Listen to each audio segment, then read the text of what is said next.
So we have this mom in California that was grounding her two children when the husband came in and he called for help, etc. One died not too long after the incident, and the other died subsequently. And the state has arrested her and charged her with now 2 counts of murder and so on. And she is alleging that she had sought mental help, but as an immigrant, an illegal immigrant, she had no respect and no help, and therefore she resorted to killing the kids. Now, I'm not a psychologist, but I'm experienced enough to ask myself the question: what mental health has to do with killing your own kids? So the person is alleging then that she doesn't know wrong from right, and I don't understand the varying levels of mental impairment that could cause that, but that's kind of unusual. I think if a person has a mental problem, oh boy, this is a tough one. I mean, why would you kill your own, children or your own relatives? Or I mean, if you want to kill somebody, you're gonna kill the enemy, or going to kill a tiger in the woods or something. You want to kill. As I had said in another video, that during the Middle Ages, mental illness was seen as using the same reference from the Bible. The person was possessed, and they will do the ritual of casting out the demons and all that stuff, and tying them in chains as the demonic in the cemetery in Jesus' day.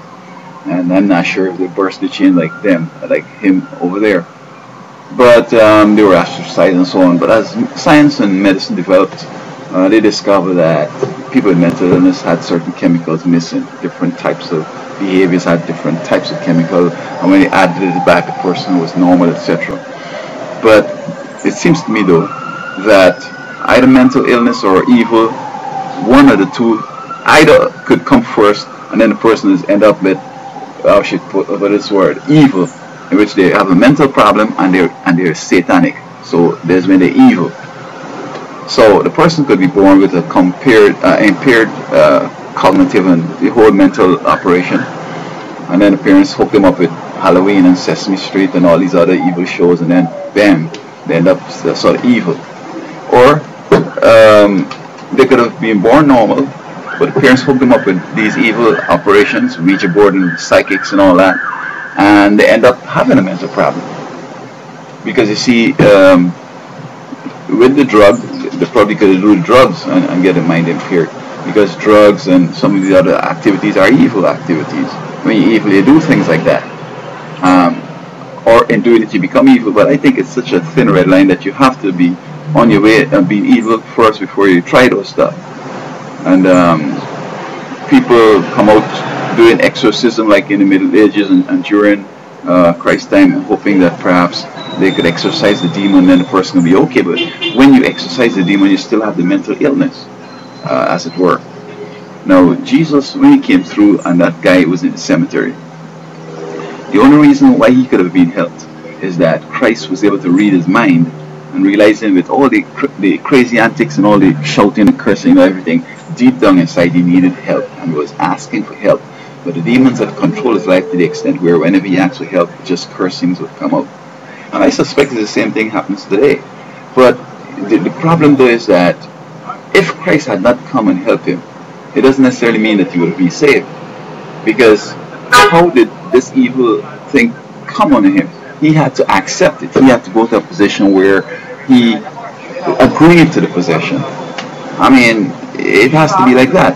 You either do something innocently, like start, the Halloween thing, or go and play with the Ouija board. But he has to make an overt move for Satan to come and control his mind like that. So in this woman's case, I don't know her and so on. She might be from Latin America, and then I don't want to get into that anyway.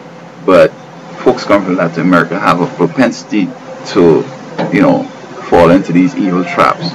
As I said in another video, I met a woman in Canada. She came out of Africa, and she was trying to tell me, she came from Canada and she was so lonely and had no friends, and so she turned to this evil stuff. She had been in that sense in Africa. Her parents might have, offered up some evil something. So in this case here with this woman though, even if, you can't rule out the mental illness and the evil, and the satanic influence, but a lot of these people are not acculturated or not trained to be good moms. I mean, it's something you have to be trained to. All she got all them stuff, make the baby, feed the baby, and all them tender stuff she got. But you still have to develop some skills. So if you train her up when she should have been learning how to take care of herself and others and the baby, if you train her like a man, she's going to not have those skills that she should have had for life and sustaining life and so forth. And same thing with the boys. There's a guy that comes out here to my recycling spot. He works in there. Oh, I want this place clean. I said, boy, let's leave this thing and just go away, man. Because his mom must get him, you must help me clean this house, son. And got him busy in the house and doing cooking and show him how to cook and all that and all the girl stuff. So he ended up now thinking he's a girl. So I like this place clean. But I leave it, man. I'm organizing the garbage in such a way that it's gonna hold. You throw in bags in there. I mean, it's gonna have space and all that, and it's gonna fill up. Whereas I could have still empty those bags and it'll be half. But he just feel like, oh, I need to keep this place clean. Go and get the house and keep it clean and leave the place alone, man. I have to tell him this every Sunday he comes out here. And, you know, so he is now developing female skills, but he's not a girl. So you can discover that. Anyway, I don't want to go off on that. But, you know, we're creating some problems here. We're training women wrong, we get them involved in evil, we get them involved in drug stuff. And so, you know, we can't get along with them. They can't get along with the kids. They can't train the kids right. So people, let us back up and study this thing carefully, see what we need to do to stop this insidious eroding of our families and home. Because, man, I tell you, bro, you could be the strongest man out there. You could even be stronger than Tyson or even Pacquiao or good like Jeremy Lin.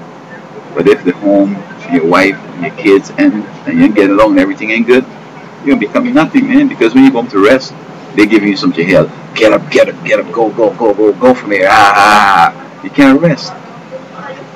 You know, talking nice with your wife, smacking her and holding her and talking nice, help her do stuff in the house and all that good stuff. You know, all that helps to help you get strong to go back out to face the vicissitudes of life and the challenges of life and everything like that. So we got to do something about this, man.